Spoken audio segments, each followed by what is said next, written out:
On the count of three. 1, 2, 3.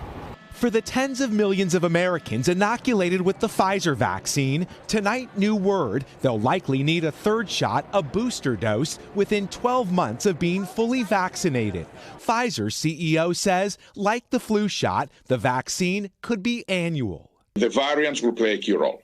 It is extremely important to suppress the pool of people that can be susceptible to the virus. The Pfizer news comes as the future of the Johnson & Johnson shot remains unclear, but just the decision to pause is having an impact. I saw patients today who were scheduled for Johnson & Johnson, and when I told them we needed to reschedule, they're like, no, thank you. With 7.6 million Americans already inoculated with J&J, the 6 women with rare blood clotting experienced it within 2 weeks. Roughly 3.8 million people are still in that window.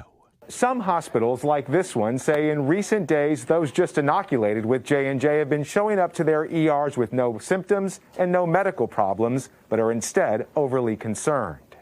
Today on Capitol Hill, leading health officials sought to reassure the public. At a time when COVID cases are climbing, authorities are trying to ensure public confidence isn't dropping. Miguel Almaguer, NBC News. All right, let's put it into context. Dr. John Torres joins us now. John, if Pfizer is talking yearly booster shots, what does that say about how long the vaccines provide protection right now?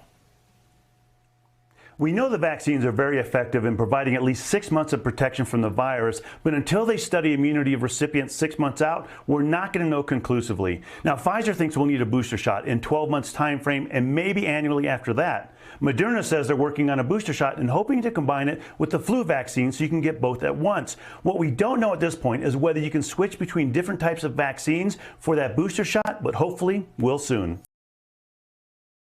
Thanks for watching our YouTube channel. Follow today's top stories and breaking news by downloading the NBC News app.